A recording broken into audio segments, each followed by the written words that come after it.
Hey, welcome to Navigate the VUCA World.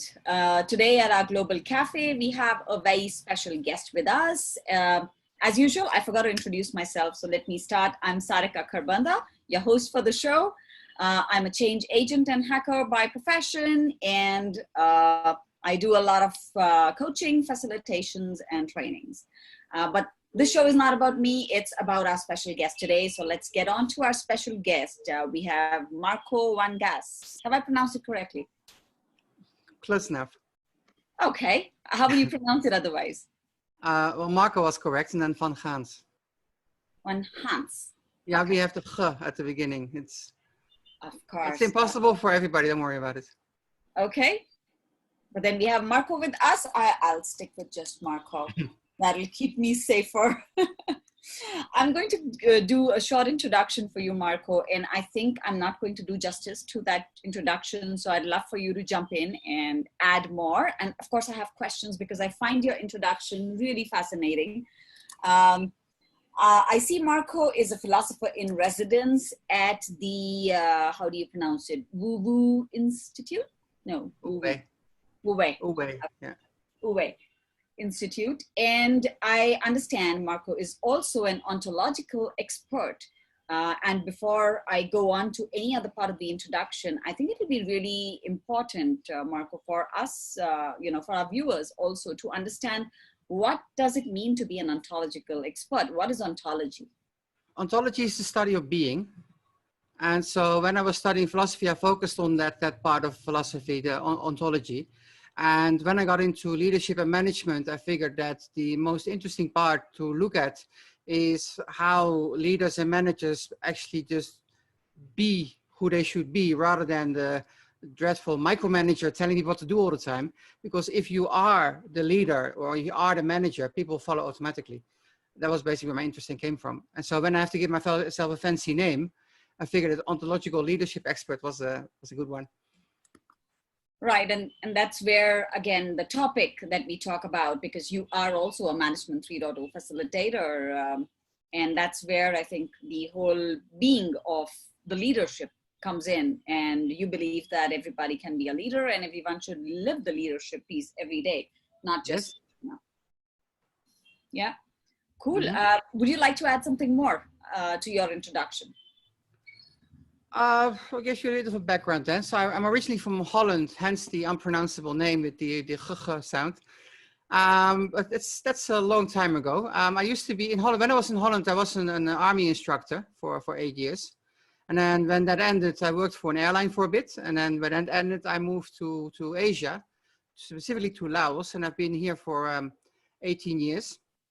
And then 3 years ago, I got to know about Management 3.0. I saw a video from Jürgen Appelo on YouTube, a speech he gave. And I was like, that's interesting. Mm-hmm. And so I bought his book, Management 3.0, and I thought that's really interesting, actually. And then I saw that you could become a facilitator, and I was looking into that, but there were no real workshops here in Asia. And then I learned that you could do also a certificate of practice. So I did that. I experimented and I wrote it down and I sent it off to Management 3.0 and they said, that looks great. And I got my certificate. Then I became a facilitator 3 years ago. And since then I've been running workshops all over Southeast Asia, basically.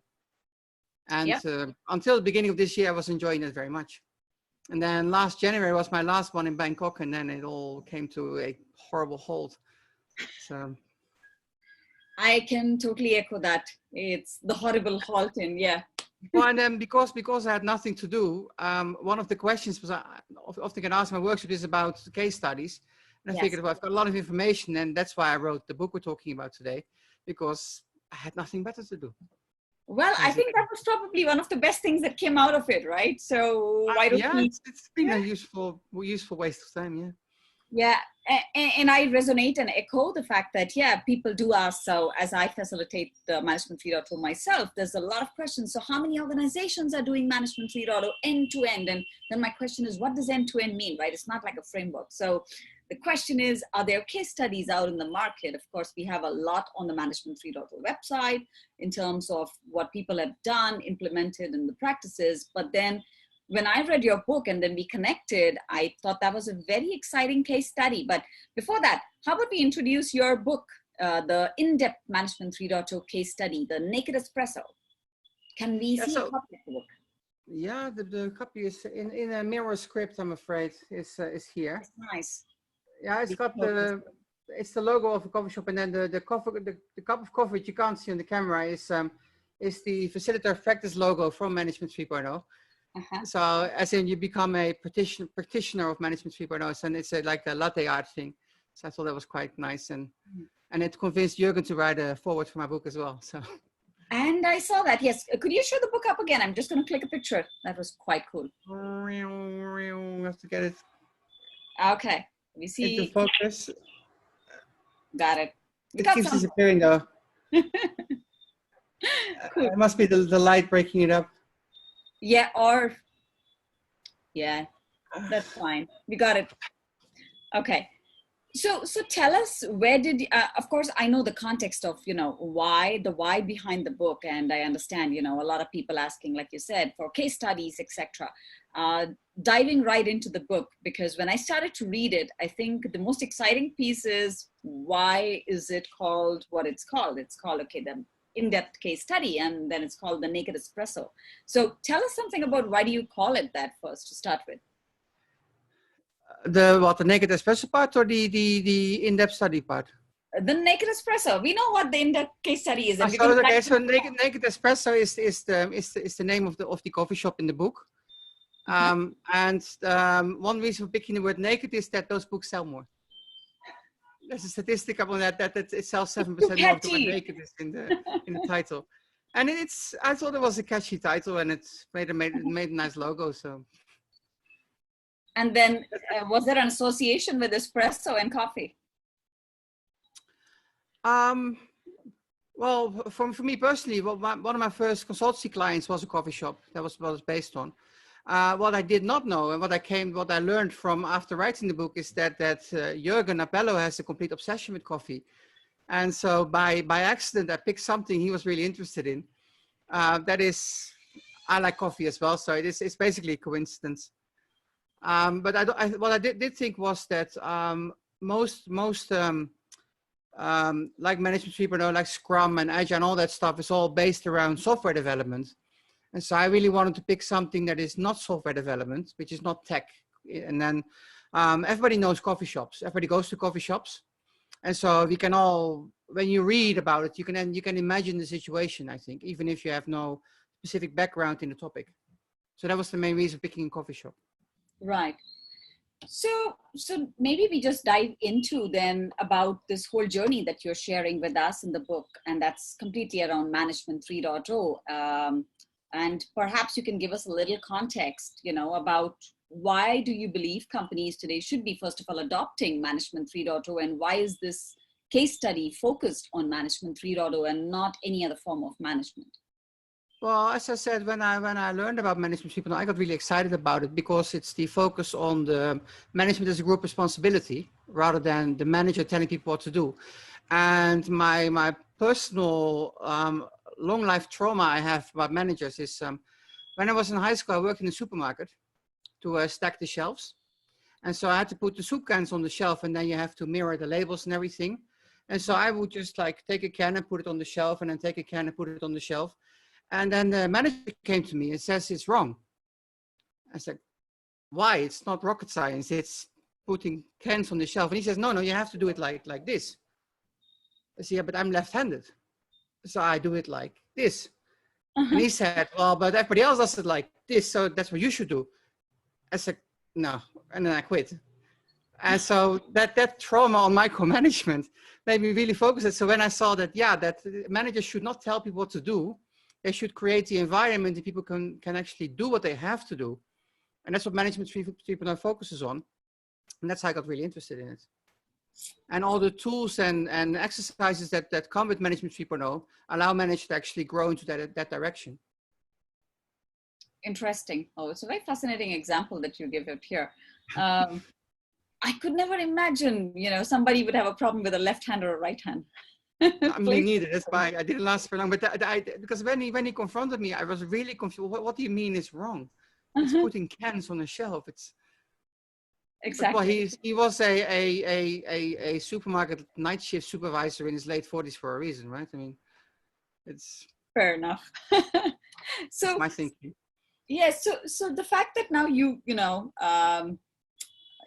think around management 3.0 and you have a state of being of yourself, and I've met you once in person, and of course we've spent time around the retreat that we had for management 3.0, and I think you kind of exhibit pretty much all the behaviors I would expect to see in like a management 3.0 leader. But tell us, how would that be different from, let's say, a management 1.2 or a 2.0 leader? One, of course, you talked about the micromanagement trap. Maybe a couple other examples that I know you've shared quite a few in the book itself already, but I'm trying to extract them out already. Okay, well, I can maybe give an army example. I was in the army. I was a sergeant.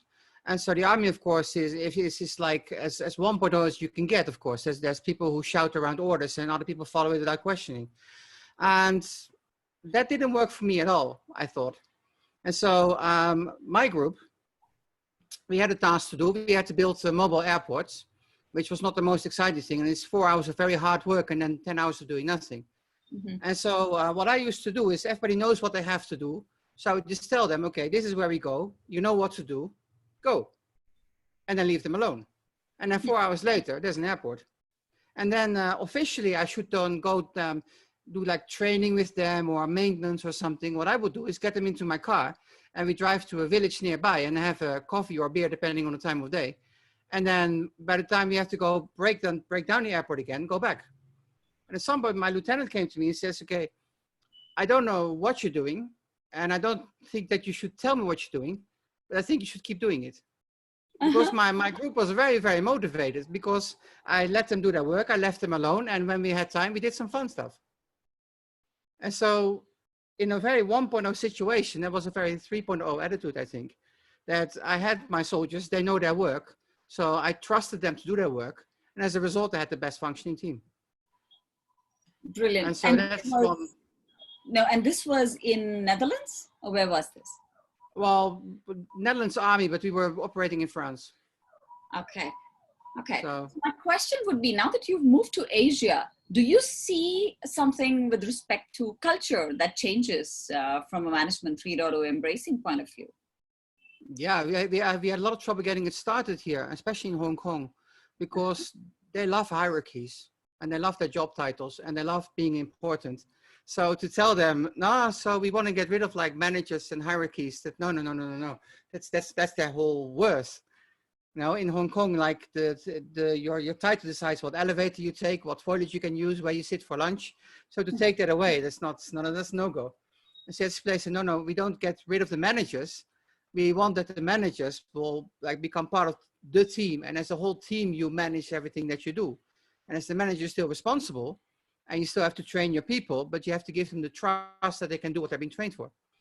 And so I think slowly that's sinking in, and it's been really taking off in South Korea for some reason, because the trainer there was at my workshop, and then he became a facilitator, and he's been running one after the other with like 20, 30 people. Wow. And I'm struggling to get like 8, 9 people in my workshop. It's like, how do you do that? So, and I did one workshop in Korea, and I had about 10 participants, and he did one next week, and he had 20. But of course, he's got the advantage, he speaks Korean, and I don't. Sure. And so I do everything in English, and that's a little bit of a handicap sometimes. But do you think also that maybe the South Korean culture is a little more embracing the aspects of leadership that we're talking about in Management 3.0? Yeah, but I don't understand why though, because they're like Hong Kong, they're very hierarchical, they're like little drones almost.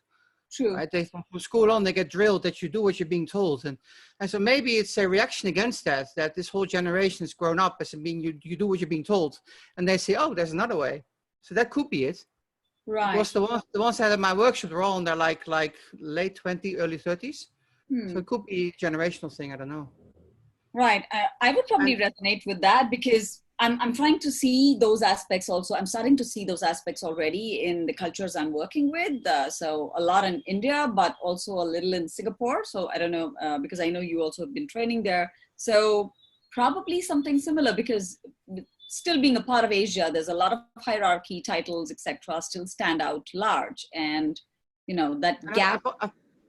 I've also had an interesting thing in my workshops is that every workshop I've had people come in from Europe, because it worked out for them that, especially if they like, we price by zone where we are. Mm-hmm. So Hong Kong is the most expensive. But like if we're in Laos or in Thailand, it's much cheaper. And so we've had people who fly in from Europe because to attend a workshop in Thailand and then fly back to Europe is cheaper than do a workshop in Europe. And because it's in English now, because I'm European, they're like comfortable with that idea. So that happened quite a lot as well. Well, also clubbing up a trip with the sun, so why not? when it was still possible, yeah. Of course, yes. So just moving on then, Marko, let's maybe talk around the different aspects with the reference to Marty, the management monster or the friendly monster that we have there.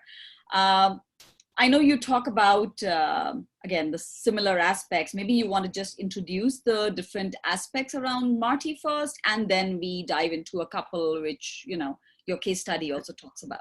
Saying what are the different points of view? Yes. Okay, so I've got it here somewhere.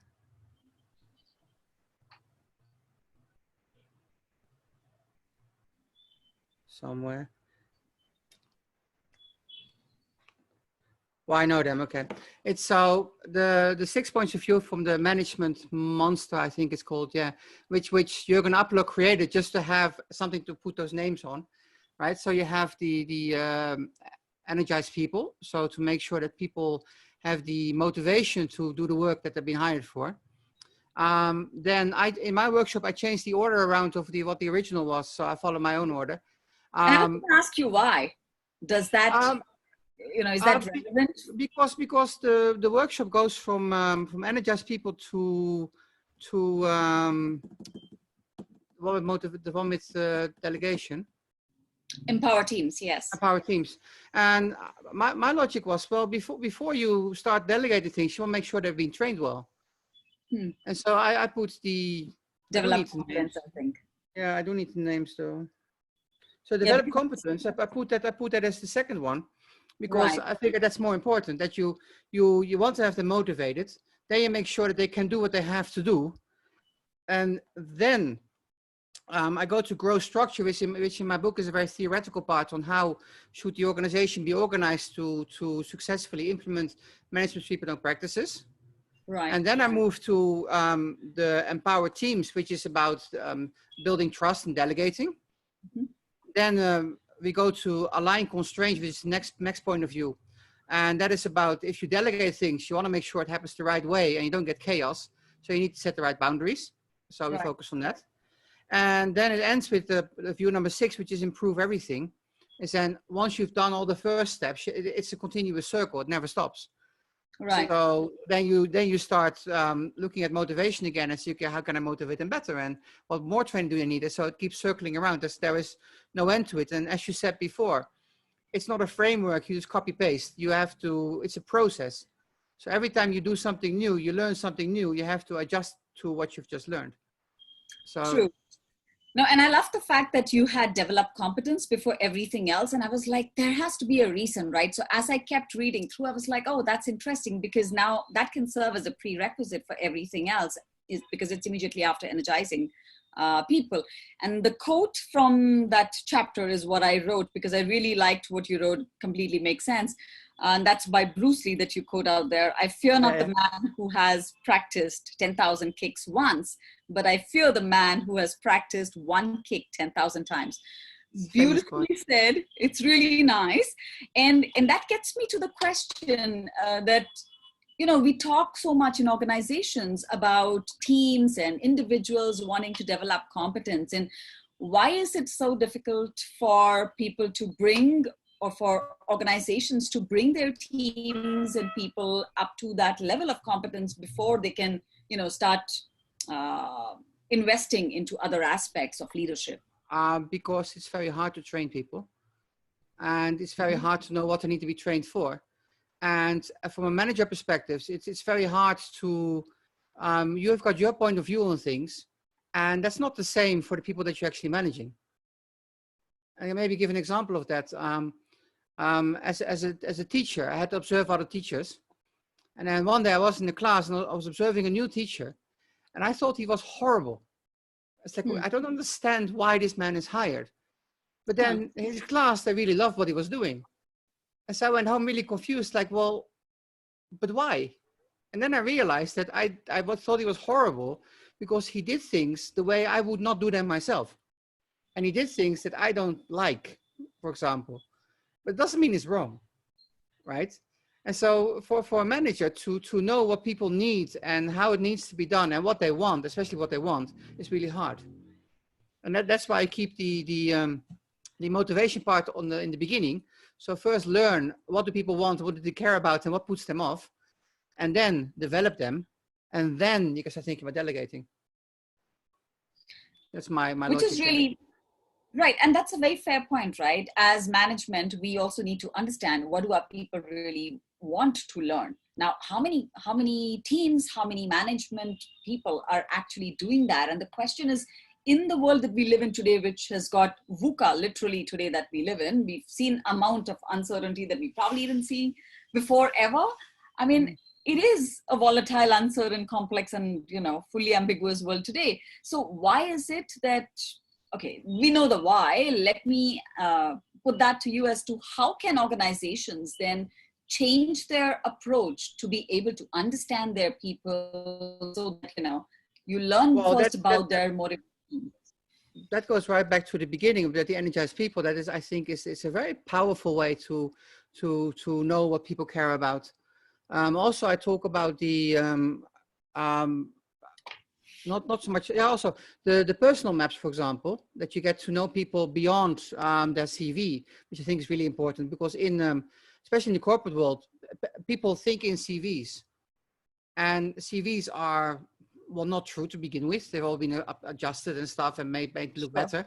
And it's not really people care about. And so the personal maps, especially the way I do them, I think, the feedback in my workshops is that people are really amazed about the stories that come out of people. Because if you give people a chance to say things, they will. And everybody has interesting things to say. Because everybody lives basically the same life. A few years ago, I wrote a book about myself, very modest, just stories about myself. And then the feedback on that book is always, oh, I never realized how much you're like me. And that's because we all deal with exactly the same things in a slightly different context. Like in my book, for example, when I was in the army, I was court-martialed and acquitted. Very important. I did nothing wrong. But I mean, that doesn't happen to most people.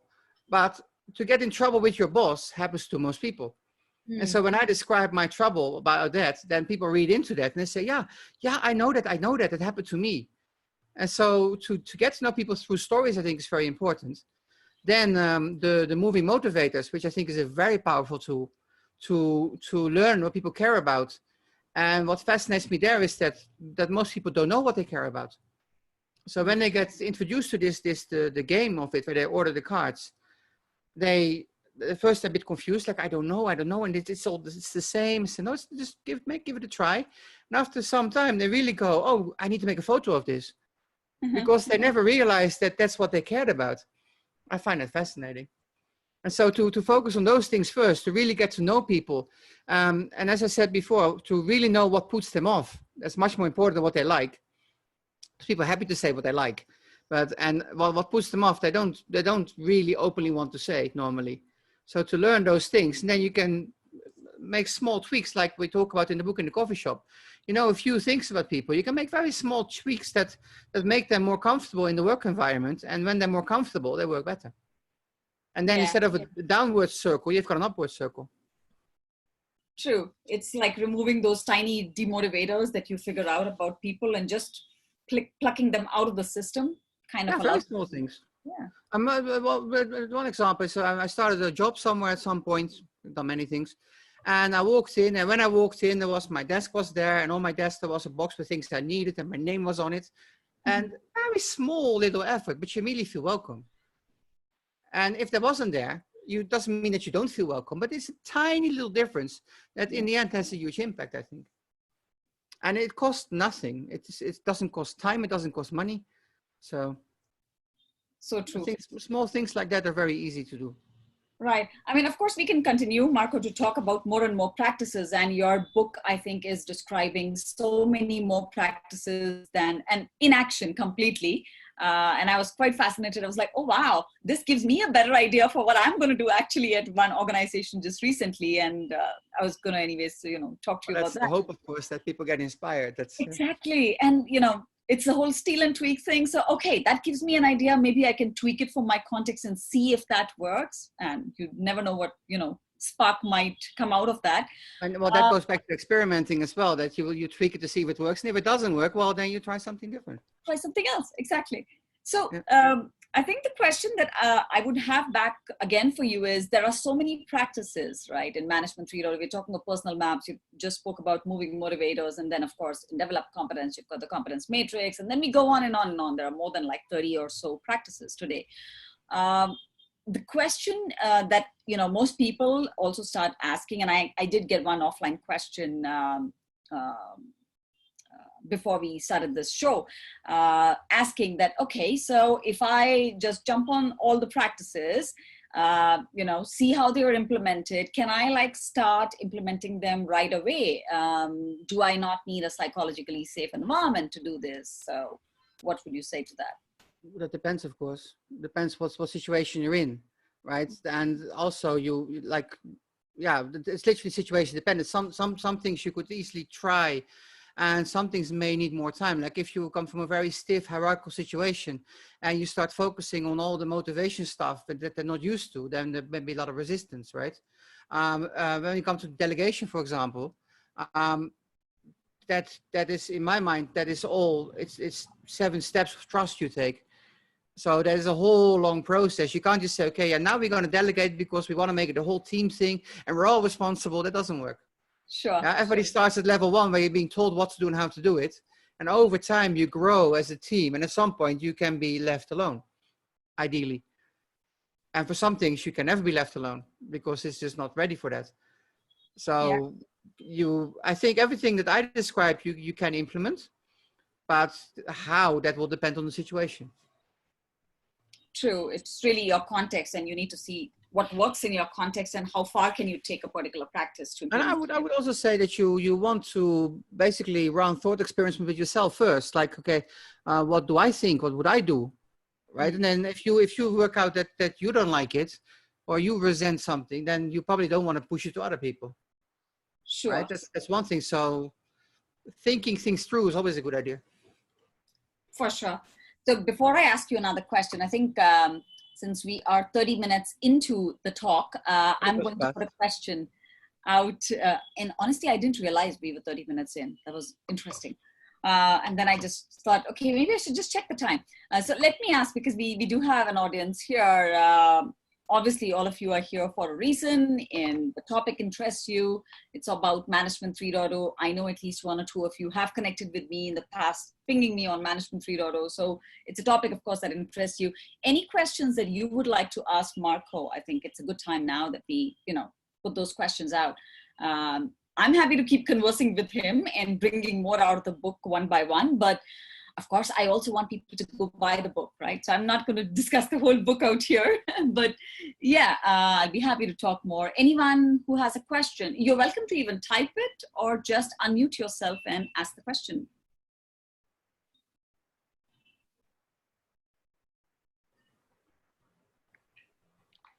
So Sarika and Mark, thanks so much for that. I don't want to sound naive here, but would like to understand a bit on how do you differentiate Management 3.0 versus the PMBOK of the world or BABOK of the world, whatever the other management principles are there out there, right? So what is that additional value add which is bringing, which AM 3.0 is bringing to the table? For me, right? Okay.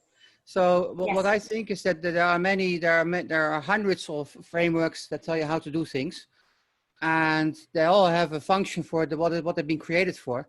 I think the difference that Management 3.0 makes is that it's not a framework, and it's basically a collection of all the practices and ideas from everything else that worked and what they have in common. And Jürgen Appelo has written that down under the name Management 3.0. And then over the past, 10 years, I guess, more and more practices have been added to it. But the main difference is that it's not a framework. You can't just take it and put it into an organization and follow the rules and say you're done. It's an ongoing discussion of how can we improve things. And I think you should see it as that's why it's called 3.0. It's a natural progression of management. We started with 1.0, which was the 19th century factory leadership, where the manager just said what you had to do and you did it. Then in the 60s, we moved to 2.0, where employees were starting to become seen as useful assets to the company. And we've moved from labor to knowledge work. And now we're in an area where we need more creative work because things are changing so fast, hence the VUCA, that if you can't adjust to new situations, you have no chance today. And so Management 3.0 is really focusing on that. How do we make organizations resilient to all these changes all the time? And the best way to do that is by eliminating the manager as a manager, but really as a facilitator that makes the team capable of doing their work. That's the whole point of Management 3.0, I think. Okay, man. Got it. Yeah. Answer your question, Kishore? Yeah, it definitely helps. Yes. That's good. Thank you for the question. It was really good. Any other questions?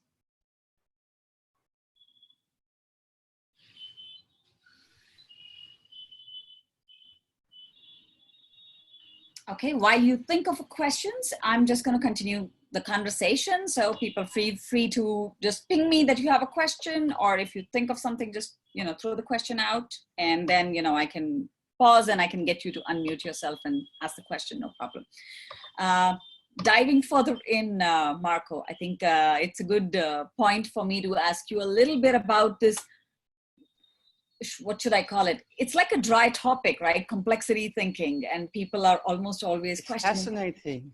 It is super fascinating. I love every piece of it. I love the guiding principles that Jürgen Appel's, put out there, and I enjoy talking about it in all my workshops and in real life coaching, right? I'm sure you do that too. But now my question is, for a lot of people, it's like, oh, okay, it's complexity, but a question that I would have for you is, how do you get generally, with or without the workshops, right, as a topic of complexity thinking in itself, and it's a whole branch today that you have complexity thinkers all around the world, and how do you get people to even understand that, hey, it is different because these practices and principles that Management 3.0 has apply more or less to the complex world? It's, like you rightly just said, 1.0, 2.0, and 3.0, those are the differences. But how about adding a flavor of complexity thinking to that and, sharing some of your knowledge nuggets there? Well, it's the hardest part of the workshop, right? Which is why it's in the first morning when everybody's still fresh. Yes. And people have a lot of trouble understanding it. And I recently added something to my own workshop, which is, it's a card game. And the way it works is you got cards 1 to ace to 9, I think it is. And the trick is that you have to pick cards, and the first one who gets up to the 3 cards adding up to 15 points is the winner, right? And the trick is that there's 2 players and they have to take turns, and you only have 2 seconds to pick your next card, so it goes fast. And that is really complex to get there. And if you're good at it, if you can count cards in your head and so okay, this plus this is 15 and this plus this is 15, and you can do that. But most people like me are not good at counting cards at all. Mm-hmm. And then what we do is, it's on the PowerPoint. Then we take the row of cards and we reorganize it. So we take a different perspective, which is one of the guidelines, right? Wow. And we make it into a magic square. And the magic square is where all the lines add up to 15, right? And then it looks a lot simpler. And then we say, okay, instead of taking cards, we're going to mark the cards. So as player 1, I put a circle on my card, and player 2 puts an X on their card. Uh-huh. And actually they do that, you find out that this whole difficult card game was trying to explain the hard way. It's just tic-tac-toe. And people see that, oh. And then I highlight a few of the principles that sort of relate to that. And the most obvious one is different perspective, of course. True. And then I go, oh. And so that's one way I get them sort of like at least excited about it. And to see, because it's a bit like mathematics. Like if somebody explains a math problem to you and you don't see it, mm-hmm. They can say it 100 times, but you don't see it. And at some point you go, oh, and then you don't understand why you didn't see it, right? It happened to me a lot anyway. So I try with complexity. I try to give as many visual examples as possible to make them see what do we mean by these things. And one problem I have in my workshops with it is that people get very hung up on the phrases, right? So they say, yeah, but this phrase is similar to that phrase. They say, yeah, but that's semantics, really. It's the idea behind the phrase. It's not the phrase itself. The phrase is a guideline to see, okay, short guideline, catchy to remember. And then what do we mean by that? And what is the example that goes with it? That's how we understand it. But it's a difficult topic. That's why in my book, I spent quite a bit of time on that complexity thinking. And I had some beta readers who said, well, that's not necessary. I said, well, it is. I understand you want the case study. That's what the name says. But to be able to understand what we do in the case study, you need to understand the reason why we do it. And the reason why we do it is because the world has become so complex. Another example I do in my workshop introduction is I show them a picture of the set of Friends, the sitcom. And say, this is a coffee shop, and people go there, you meet your friends, you have a coffee, and then you order coffee, black or coffee with milk. That's it. 90s, right? Life was simple. Yeah. And now I go to a coffee shop, and in Vientiane, we've got about 1 every 10 meters is not a coffee shop. And if I say, I would like to have a black coffee, I say, huh? I say, oh, sorry, no, I want a large, hot Americano to take away with no milk. And you go, oh, okay. Right? So as an example, say this is what we meant. The world has become more complex. It's still coffee, but I can't just order coffee anymore. That's impossible. And so by using little stories like that and pictures, and like the riddle I use in my book as well, you've probably seen. Yes. That is a little visual math riddle. And then when they see, oh yeah, of course, they say, well, but you didn't see because you saw a math formula, so you tried to calculate things. And it's not a calculation, so you can't calculate it. And that's another one I use. It's a line of numbers. Like the first one says 1, and the second line says 1, 1, and then the third line says 2, 1, and goes on and on and on. And the question is, what is the last line? And so they try to see structures, and they try to calculate, and they want to see connections. To say, it's not IQ, it's not mathematics. You just have to say what you see. And so the first line was a 1, and the second line I see 1, 1. And so on the third line I say, oh, I see 2 1s. And it goes on like that. And so the last line is something like 1, 3, 2, 1, 2, 2, 2, 1 or something. And they go, oh. And the last one I do, another one which I do when I talk about biases a lot as well in my workshops. And one I show there is a grid with numbers. And so it's 1, 2, 3, 4, 5 question mark. I say, it's not 6. I go, huh? And I start thinking, and again, they want to calculate. And then I tell them it's not a number. And you go, what? And I think it's like some algebra thing or something. And then it's the gear knob of a car. So it's R for reverse. And they go, oh, I said, well, that's that different perspective. If you try to look something the same way, you will never find a solution because it's not in the way that you were expecting it. So that combination of the biases we have and the complexity plays, like the first day I focus a lot on complexity, and the second day I focus a lot on biases. And together at the end, normally when we do the feedback rounds at the end, those two come up as a lot like really eye-opening things for them. Because all the other ones are very straightforward. They may be new, but they're straightforward. There's not much thinking involved. Right. Those two things really. Right. I'm not surprised about the biases piece because when leaving aside the Management 3.0 workshops, even when we're talking to people or a simple thing, right? People are doing Google searches. There is a confirmation bias already behind the whole search engine. We just don't realize that. And I'm like, that's the biggest bias which is set into all search engines. So I introduced them in the 10 like most universal biases and tell them that there's hundreds, if not thousands more of them. But these are like the 10 most universal one, like the confirmation bias and the group bias and the bandwagon effect and all that kind of stuff. Yeah. And so, most of them, they've heard of them, but they've never thought about it, and they never thought of themselves being part of that. So yes, you are. I am as well. That's how we survive in this world. That's an interesting point. And because it's becoming so much more complex, we rely more and more on those biases because we don't understand what's going on around us. And that's why this understanding all this complexity and understanding how to deal with it is so important, because then you can let go of those biases. True. I mean, as long as And you if there's understand. one thing the world needs right now, it's that, because it's everything is extremely biased at the moment. That is so true. And Yeah. I think it's a lot of times, you know, we hear, oh, I'm the most unbiased person. I'm like, okay, doesn't work. We are just human. We're all Yeah, susceptible to bias. it's survival instinct. There's nothing you can do with it. I tell people, it's like you can know about it, and you can, if you have the time, you can step back and think about it, but you can't stop it. If you have no time, you have to go by instinct. You will be extremely biased in some way or another, because it's how you survive.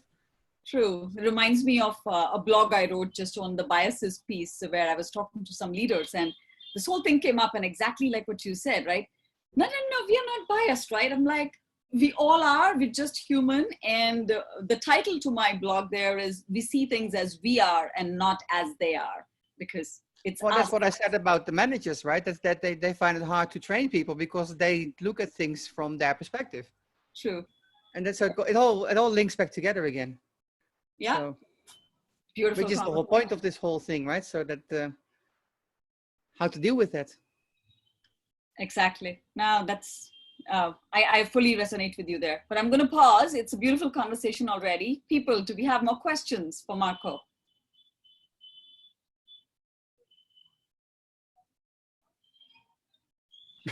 No, Sarik, I think we're already getting a good insights, the kind of discussions you are having with Marko, and it's really insightful.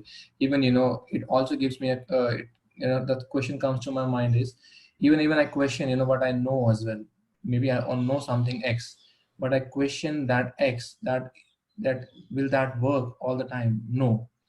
So, but even, I've implemented something somewhere in organizations Y, but it may not be happen because we're discussing that, people are different, the way of doing things are different, and they're accepted also in different manner. So there will be a mental model gets created by everyone, and they believe in those until those mental model gets again changed by some other, maybe when the information was provided, maybe by some experiments, stepping into other shoes. So all these things happens, and it's just about inspecting and adapting rather than saying that this works only this way. So this, I think, the statement is also incorrect. Well, that's one of the guidelines for complexity, right? I forgot the exact phrasing of it, but that you should not expect things to work the same way.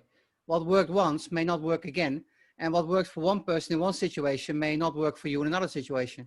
True. And so to be aware of that is one of the most important things. Yeah. And then stealing and tweaking is great, but then you do that and you adjust it, and if it doesn't work, you adjust it again. Yes. That copy paste doesn't work. Steal and tweak works, copy paste doesn't work. True. Super. Thanks for sharing those insights, Prashant. Really helps. Any other comments before I come to, or questions before I have my last question for Marko? Although I could go on for another hour, I guess, but okay. We should time box. Okay, I mean, it's not the end. If we have no questions, feel free to connect with us offline. That's not a problem at all. I do have one more question then for you, Marko. If you had to, let's say, leave us all with the top 2 or 3 key insights from a management 3.0 perspective. I know it's really tiny, 2 or 3, but I still said or 3 because I was like, oh, maybe 2 is less. I don't know.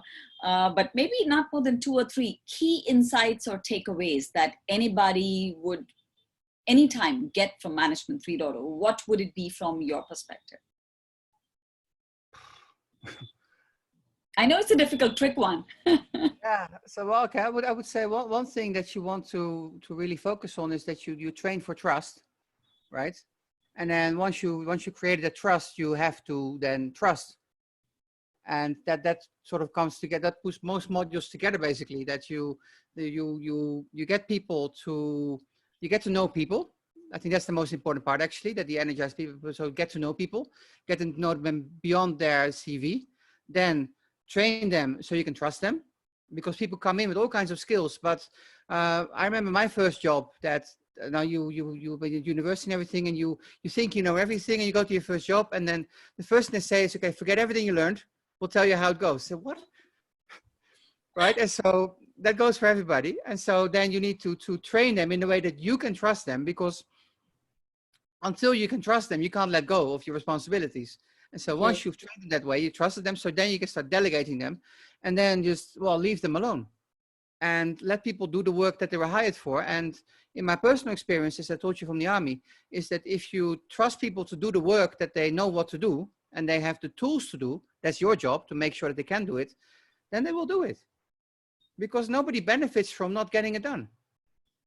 So by just and then by not getting in the way, and so as I said, make sure that they have everything they need, so they don't need to run after things, and then give them the freedom, and don't tell them to use a different hand to put the cans on the shelf. It's going to be fine. So I think those three then. So get to know people, train to trust them, and then trust them. Brilliant. That would be good summary. Super. But thank you so much for that, Marko. I think this has been very insightful, and I'm glad we could bring snippets and nuggets out of your book. And people, it's a fantastic book. None of us are selling the book here, but hey, I think you should definitely read it. If you are looking for ideas to spark in your context, it's a great book. I personally read a lot of it, 3/4 there, so I'm being true, I haven't finished it, but it's a really great book if you want to, read up on some newer aspects of case studies. I'm sure you will get sparks that you could implement in your context. I would definitely recommend to them that, as you can see the website behind my name, if they go there, there's a pop-up that comes up. And you can download a free sample chapter, which has the introduction and the first part of the case study. So it gives you a very good flavor of what the book is about and what's in there. That's completely free. It's about 40, 50 pages or something. So I would definitely recommend that. Then you get a good idea. And then if they're interested, it's available on Amazon. So for Kindle, you can get it on Amazon India. For paperback, you can't. I don't know why. But that's only either Amazon.com or one of the European ones. Okay, interesting. Yeah, I had to order my own paperback to get a proof copy, and because of Corona, because normally you can order proof copies, and because of Corona, I had to buy my own copy, and pay 43 euros in shipping from Germany, so that hurt.